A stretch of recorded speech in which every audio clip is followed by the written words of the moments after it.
बोलो सतगुरुदेव भगवान की जय। वृंदावन बिहारी लाल की जय। आइए, जीवन क्या है जाने। सूर्य की अरुणिमा पूर्व में छा चुकी थी। पंछी अपने घोंसले छोड़कर वन की ओर गमन कर चुके थे। प्रातःकाल की मध्यम हवाएं प्रकृति में अपना मधुर संगीत बिखेर रही थीं। इधर आचार्य आनंद अपने आश्रम में शिष्यों को जीवन विद्या सिखा रहे थे। सभी शिष्य आचार्य आनंद को बड़े ध्यान से सुन रहे थे। सहसा एक बटुक खड़ा हुआ और बोला, आचार्य, जीवन क्या है? पहला प्रश्न, जीवन क्या है? दूसरा, जीवन का प्रयोजन क्या है? तीसरा, और क्या मृत्यु ही जीवन का अंत है? एक साथ 3 प्रश्न सुन आचार्य अचंभित रह गए और बोले, बटुक, अभी समय हो गया है। तुम्हें तुम्हारे प्रश्नों के उत्तर मध्याह्न काल में दूंगा। ऐसा कह आचार्य आश्रम की ओर चल दिए। मध्याह्न काल में भोजन कर चुकने के पश्चात सभी ब्रह्मचारियों सहित मुकुल अपने प्रश्नों के उत्तर पाने के लिए आचार्य आनंद के समक्ष उपस्थित हुआ। आचार्य आनंद बोले, बस मुकुल, क्या तुम अपने प्रश्न दोहरा सकते हो? मुकुल ने अपना पहला प्रश्न दोहराया, जीवन क्या है? आचार्य आनंद ने एक लंबा श्वास लिया और बोले, चेतना ही जीवन है। मुकुल आचार्य के उत्तर से संतुष्ट नहीं हुआ। अतः आचार्य समझाने लगे, देखो मुकुल, ईश्वर की बनी इस सृष्टि पर कई तरह के प्राणी विद्यमान हैं। उन सब में चेतना कार्यरत है। अतः वे सभी जीवन के परिचायक हैं। यह चेतना ही आत्मा है। इसलिए आत्मा है तो जीवन है और आत्मा नहीं तो जीवन नहीं। अब मुकुल ने अपने बचे हुए दोनों प्रश्न पूछे। जीवन का क्या प्रयोजन है और क्या मृत्यु ही जीवन का अंत है? आचार्य आनंद बोले, बस मुकुल, आनंद ही जीवन का प्रयोजन है और आनंद ही जीवन का अंत है।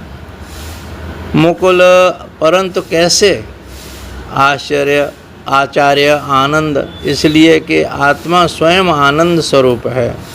जैसे इस प्रकृति में जितने भी प्राणी विद्यमान हैं, क्या वह दुख और अभाव में जीना चाहते हैं? क्या तुम दुख और अभाव में जीना चाहते हो? नहीं, क्योंकि यह आत्मा की प्रकृति नहीं है। लेकिन फिर भी मुकुल को समझ नहीं आया। आचार्य आनंद बोले, मुकुल, वन विहार का समय हो गया है। संध्या तक तुम्हें तुम्हारे प्रश्न का उत्तर मिल जाएगा। यह कहकर आचार्य सभी ब्रह्मचारियों को साथ ले वन की ओर चल दिए। चलते चलते आचार्य एक नदी किनारे पहुँचे। नदी किनारे आचार्य ने एक कहार देखा और मुकुल को अपने पास बुलाया। कहा, जाओ, इस कहार से जाकर पूछो कि यह नाव क्यों चलाता है। और आचार्य का आदेश पाकर मुकुल ने कहार से पूछा, आप नाव क्यों चलाते हैं? कहार ने मन ही मन मुस्कुराते हुए जवाब दिया, क्योंकि इससे मुझे धन मिलता है और इस धन से मुझे मेरे परिवार को खुशी मिलती है। यह बात मुकुल ने आकर आचार्य को सुना दी। पास ही एक मछुआरे को मछलियाँ पकड़ते देखा। आचार्य ने फिर कहा, जाओ, इस मछुआरे से पूछकर आओ कि वह मछलियाँ क्यों पकड़ता है।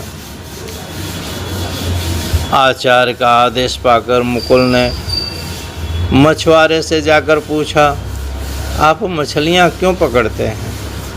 मछुआरे ने झुंझलाते हुए जवाब दिया, क्योंकि इन मछलियों को बेचकर इनसे अर्थोपार्जन होता है तथा इससे अपने तथा अपने परिवार का आवश्यकताएं पूर्ति करता हूँ, जिससे वह खुशी जीवन के व्यतीत कर सकें, क्योंकि उनकी खुशी ही मेरी खुशी है।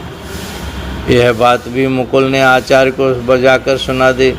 आचार्य बोले, अब चले आश्रम, और सभी ब्रह्मचारी आश्रम की ओर चल दिए। कुछ समय पश्चात संध्या का समय हो गया।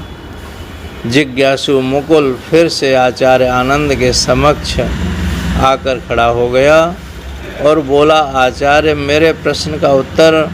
आचार्य बोले, मुझे लगा तुम्हें तुम्हारे प्रश्न का उत्तर मिल गया होगा। मुकुल ने कहा कि किंतु कब, आपने तो नहीं बताया।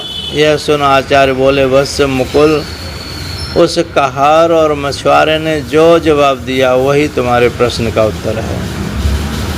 मुकुल को अब समझ आ गई कि जीवन का वास्तविक प्रयोजन आनंद ही है।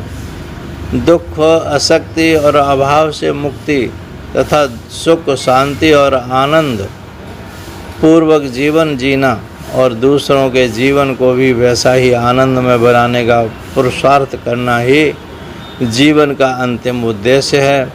इस प्रसंग से समझ गए होंगे। सतगुरुदेव भगवान की जय, सच्चिदानंद भगवान की जय, श्री कृष्ण भगवान की जय, श्री राधे, जय श्री कृष्ण। सोहम सोहम सोहम।